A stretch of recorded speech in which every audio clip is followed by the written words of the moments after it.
সহকর্মী নিহতের জেরে গাজীপুরে ঢাকা ময়মনসিংহ মহাসড়ক অবরোধ করেছে গোল্ডেন রিফিট কারখানার শ্রমিকরা।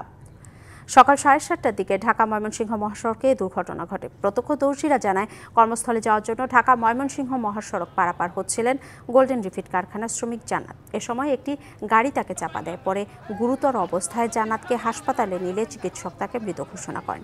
এ ঘটনার পর বিক্ষুব্ধ জান্নাতের সহকর্মীরা মহাসড়ক অবরোধ করে। এতে উভয় প্রান্তে তীব্র যানজটের সৃষ্টি হয়। মাঠের অলরাউন্ডার আমি, আর ঘরের allrounder Tylox. Tylox toilet cleaner, clean মানেই টাইলক্স।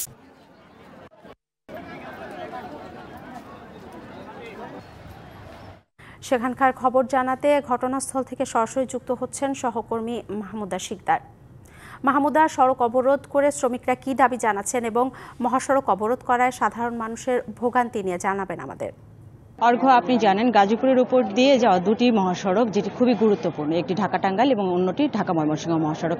এই মুহূর্তে আমি আছি ঢাকা ময়মনসিংহ মহাসড়কের বাঘের বাজার এলাকায়। আমি যদি একটু পেছনে আপনাকে দেখাতে চাই, আপনি দেখতেই পাচ্ছেন যে গাড়ির কিন্তু প্রচুর পরিমাণে সারি জ্যাম জমে গেছে এবং এই জায়গাটিতে কিন্তু আগুন ধরিয়ে পোশাক শ্রমিকরা সড়ক অবরোধ করে রেখেছে। এবং এই অবরোধের পেছনের যে কাহিনী সেটি হলো, আজকে সকাল 6টা থেকে গোল্ডেন রিফিট যে নামের যে কারখানাটি, এই কারখানায় সকাল 6টা থেকে রাত 8টা পর্যন্ত শ্রমিকরা কাজ করে। তাদের যে ওয়ার্ক টাইম, সেই ওয়ার্ক টাইমটা হলো সকাল 6টা থেকে রাত 8টা পর্যন্ত। এবং সকাল 6টার সময় যখন একজন পোশাক শ্রমিক জান্নাত উনি কর্মক্ষেত্রে যাচ্ছিলেন, ঠিক সেই মুহূর্তে আসলে রাস্তার একটি অটো এসে জান্নাতকে বাড়ি মারলে পর জান্নাতকে হাসপাতালে নেওয়া হয় এবং চিকিৎসাধীন অবস্থায় জান্নাত সেখানে মারা যায়।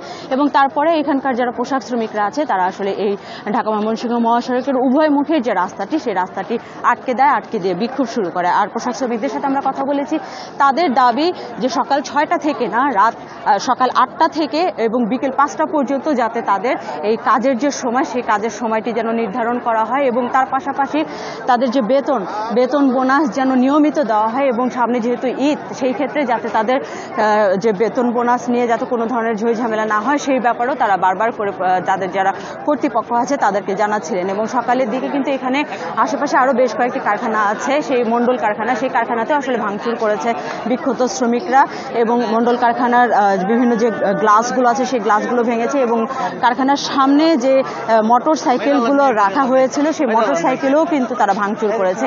এর পাশাপাশি মহাসড়কে তারা যখন অবরোধ করে, এখানে যখন ট্রাক ড্রাইভার যারা ছিল তাদেরকে পুলিশ বারবার করে সিগন্যাল দিচ্ছিলেন চলে যাওয়ার জন্য, ঠিক সেই মুহূর্তে আসলে বিক্ষুব্ধ শ্রমিকরা বেশ কয়েকটি ট্রাকও ভাঙচুর করে।